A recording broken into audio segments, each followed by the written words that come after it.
Welcome to the Everything Else podcast right here on YouTube.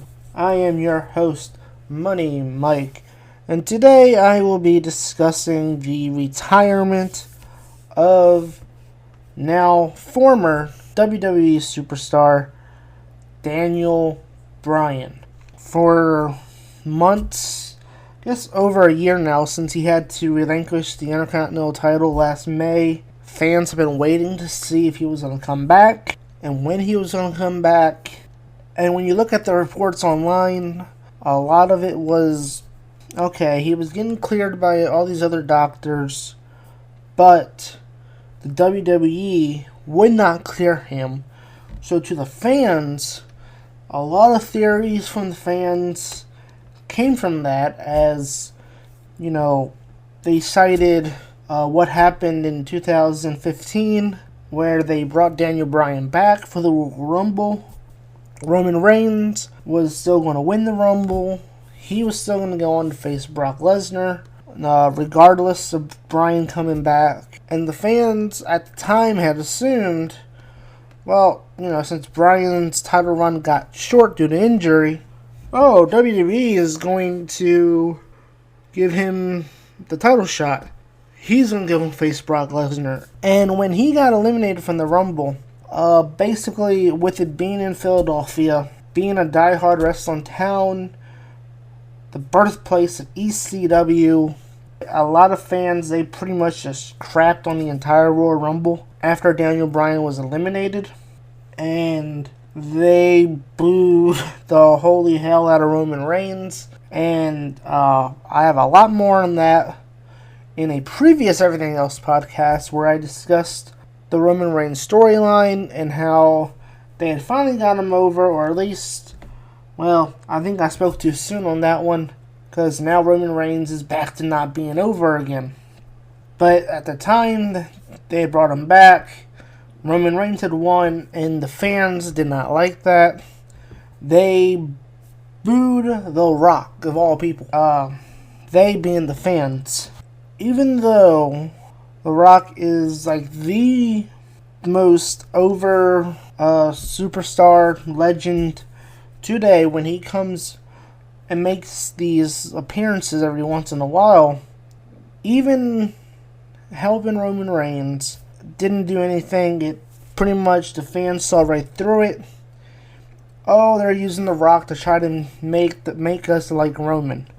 But so anyway, after that, WWE pretty much, I think they felt, after all the backlash 2 years in a row, you know, they weren't going to change their WrestleMania plans this time around. They weren't going to have the fans change their plans like they did for WrestleMania 30, where they were dead set on having Batista versus Randy Orton in WrestleMania 30, with Batista winning the title and him being the champion, helping him promote Guardians of the Galaxy, and the fans just did not want that. They were not having any of it. They're like, no, we want Daniel Bryan. They had no choice to make the match between Daniel Bryan and Triple H, with the winner getting into the title match against Batista and Orton, making a triple threat match. And even though, if you go and watch his DVD, Daniel Bryan says that he was supposed to face Sheamus. Like, WWE was hell-bent on Randy Orton versus Batista for the title. CM Punk walked out, and Daniel Bryan said in his DVD that basically, with the fans' reaction to Batista and the reaction to Bryan, that the only way they could have solved the issue with CM Punk walking out was putting Bryan against Triple H, with the stipulation of getting into the title match if he beats Triple H. And that would have solved the issue. Now, he came back for WrestleMania 31. He won the Intercontinental title. He was still over. And like I said, everybody was waiting. They're waiting on it, waiting to see if he can come back. And, you know, the fans had these crazy theories of, oh, you know, well, Daniel Bryan came back and it almost ruined Roman's push. So now they're not clearing him because they want to make sure Roman gets his push and gets his WrestleMania moment, so they're not clearing him until that happens. And other reports said, hey, I'm cleared. UCLA doctors cleared me. Hey, what's the hold up? It made WWE look bad. It made WWE doctors look bad. Vince McMahon, Triple H took a lot of heat from the fans for not clearing him to wrestle, with their theories of it was all done to protect Roman Reigns. And Daniel Bryan revealed on the show last night during his retirement speech that he took a more recent test, and it showed that things were worse than he thought, and so he had no choice but to retire from in-ring competition. For me, I was a big fan of Daniel Bryan, just like everybody else was. Big supporter of the Yes Movement, heading up to WrestleMania 30. I was there in New Orleans for WrestleMania 30 when he won the title. And the one thing for me that made my first WrestleMania live in person so much more special was Daniel Bryan winning the title and getting his revenge of sorts against the Authority. And it's a big what if, because I think regardless of even if Daniel Bryan didn't get injured, Brock Lesnar would have had the title at SummerSlam that year, and I think it would have been Brock Lesnar versus Daniel Bryan for the title, not Brock Lesnar versus John Cena. Even though Daniel Bryan, I don't think he would have been able to sustain 16 German suplexes like John Cena was able to do. But either way, the way I see it is WWE had a very missed opportunity with Daniel Bryan because of his injury. I've always felt that, this was something that was so relatable to the fans, more so than McMahon versus Austin was.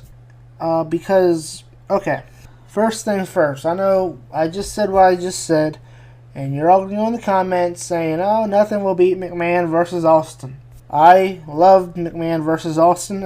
Watching it, it was great seeing Austin beating the hell out of Vince McMahon, and it was always great to see Austin beat him up after Vince always stacked the odds.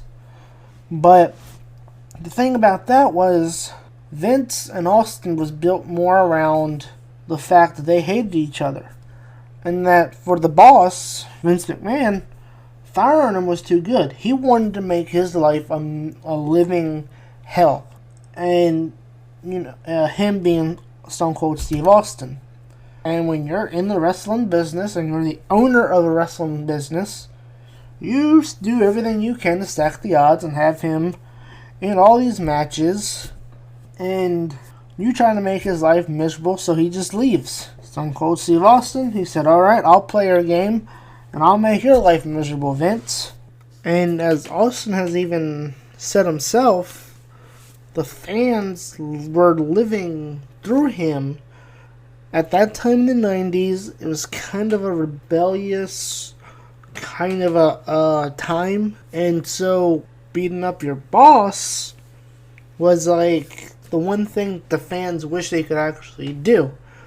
So seeing Stone Cold do that to Vince was kind of like, yeah, we're going to root for him. We're going to cheer for him. We're going to buy all the Austin 316 merchandise because I can pretend that that's me beating up my boss.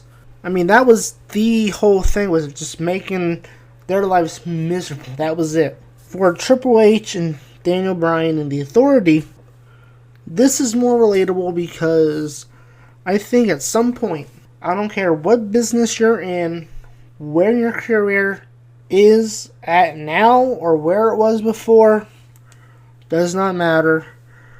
Even when you're in high school, whenever, at some point in your life, there were doubters. There were people that would try to hold you down. You would see people get promotions and you thought should not have gotten promotions while you're being held down. and you're being told that you're not good enough. And for the WWE, they did a tremendous job at getting that through the head of the fans that they think that Daniel Bryan is not good enough to be a main eventer. So they started throwing around the term B plus player. And when you look at this from a standpoint from the fans, everybody's been told at some point they weren't good enough and that other people were more deserving, even though you might have been in a workplace where they shared the same feelings the fans had for Batista, where it was like, why is he getting it? You've worked as hard or just as hard or more hard than he has, and he's getting this promotion and you're not. And, you see that anywhere you go in the corporate world. Anywhere you go, that's how it is. They say nowadays it's all about who you know. This is another thing. Great example. Batista, Triple H, Randy Orton. They were in Evolution together. A lot of the fans, he's only getting his Royal Rumble win in the WrestleMania 30 push because he's friends with Triple H. I mean, that was like what everybody was saying. So it was, again, relatable because here it is, you got this hardworking guy getting passed over because this person is a friend of the boss, so he's going to get the position instead of you. And the WWE did a great job at portraying that with Daniel Bryan, and to finally have gotten to that point. Now, and as I said, yes, it did take CM Punk walking out to ensure that Daniel Bryan got his moment. Because I don't know, it's strange because, CM Punk said in his DVD that he couldn't change things by sitting at home on his couch. That's exactly what he did. If it wasn't for him walking out, Daniel Bryan would have faced Sheamus. It would have been CM Punk versus Triple H. And we would have been stuck with Randy Orton versus Batista for the main event. And most likely an empty stadium match, because if Bryan wasn't in that match, and if it was just Orton and Batista. Now, like I said, I was there at WrestleMania 30. I was there in the Superdome. I mean, okay, that feeling of the awkwardness of 70,000 plus people in awe and shock over Brock Lesnar beating The Undertaker and ending the legendary streak that so many fans claim that Shawn Michaels was the only guy that should have done it. If it wasn't Shawn, nobody should do it. And Brock Lesnar did it, and 70,000 plus people were in shock. And then at the end of the night, 70,000 plus people were chanting, "Yes, yes, yes," as Daniel Bryan won the title, and he got his redemption, his revenge over the Authority. He had finally overcame everything. And as I said, this is something that is relatable because everybody at some point has been told that, and okay, you weren't told that you were just a B plus player, but you would sit there and watch other people get promotions ahead of you, and there might have been times where other associates, in this case playing the role of the fans, would sit there and go, sit there and just be in shock of the fact that so-and-so is getting this promotion. And for Daniel Bryan, it was kind of like, here I am, the most over guy right now. Why ain't I in the main event? And WWE is like, hey man, You're gonna face Sheamus. Batista's coming back. He's got this movie coming out. We're giving him the title. We're pushing him ahead of you. So Bryan had to watch Batista get a promotion, win the Royal Rumble, walk his way back into the Rumble after, or into the Royal Rumble and into the main event WrestleMania after being gone for 40 years. Bryan kind of just had to sit there and was like, wow, I think everybody's also been in that situation where you may have been in line for a promotion and somebody who left the company comes back and he's given that spot right away just because he's coming back and he's friends with the boss and all this stuff.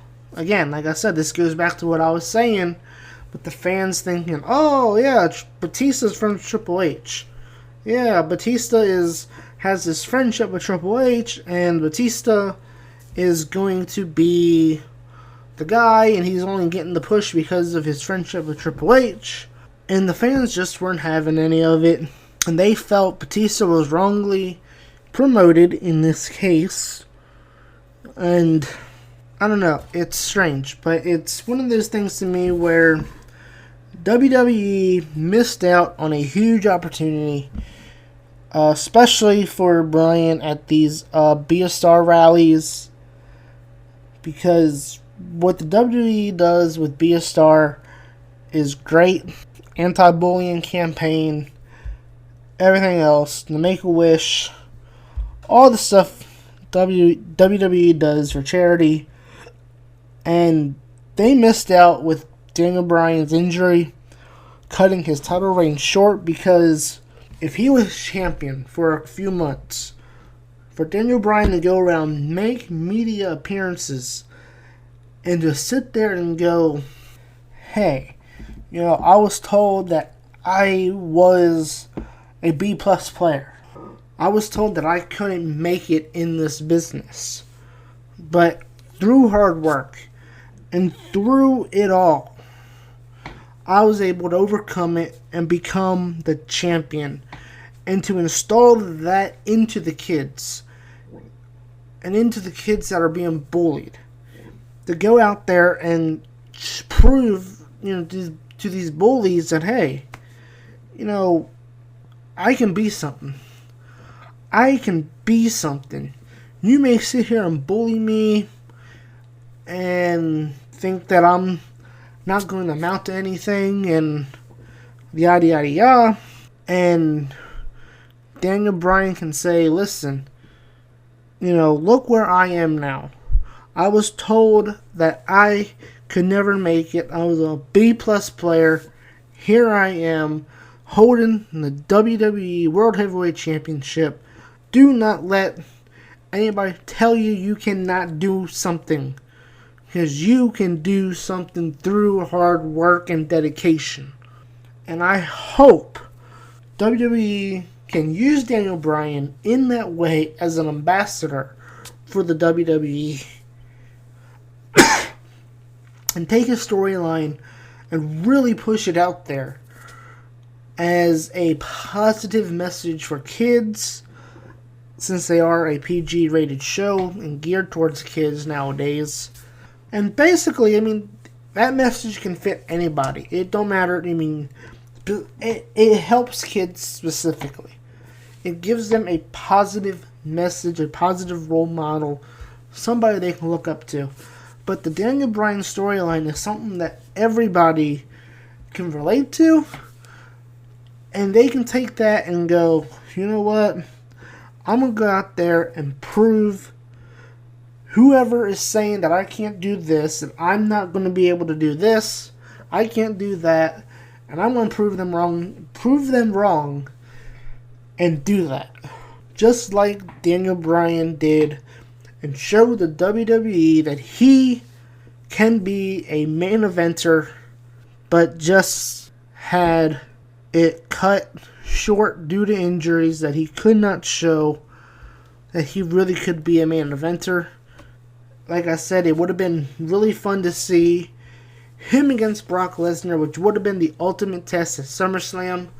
of 2014 if he was going to be a legit main eventer.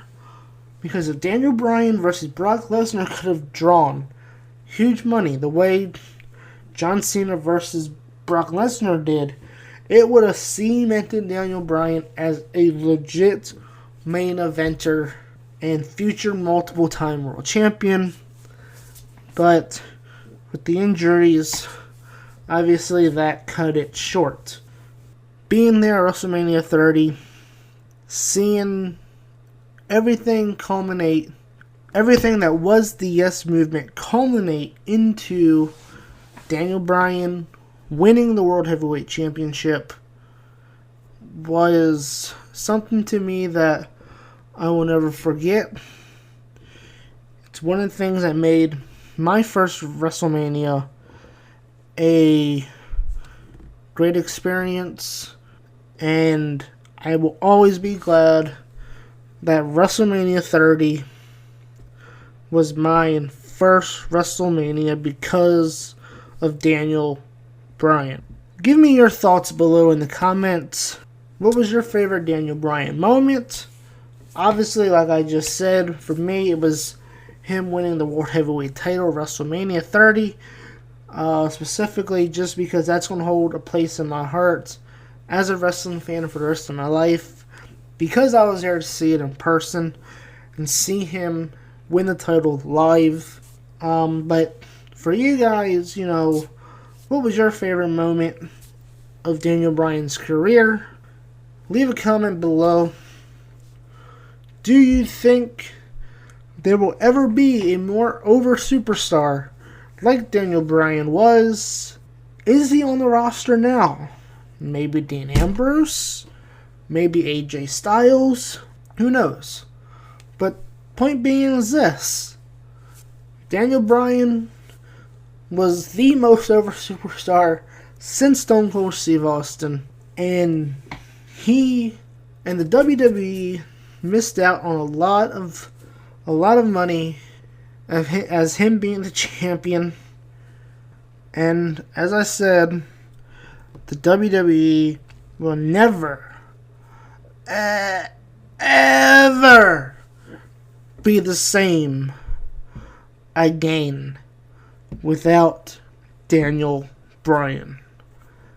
Thank you, Bryan Danielson, for entertaining the fans since 2010 when you arrived in NXT, even before that in Ring of Honor, and your whole career.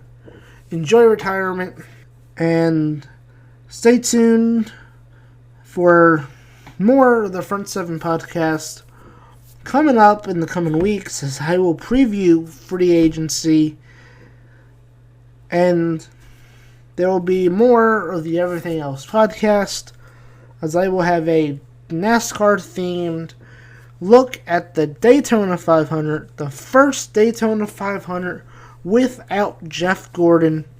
I've been your host, Money Mike, and until next time, take care.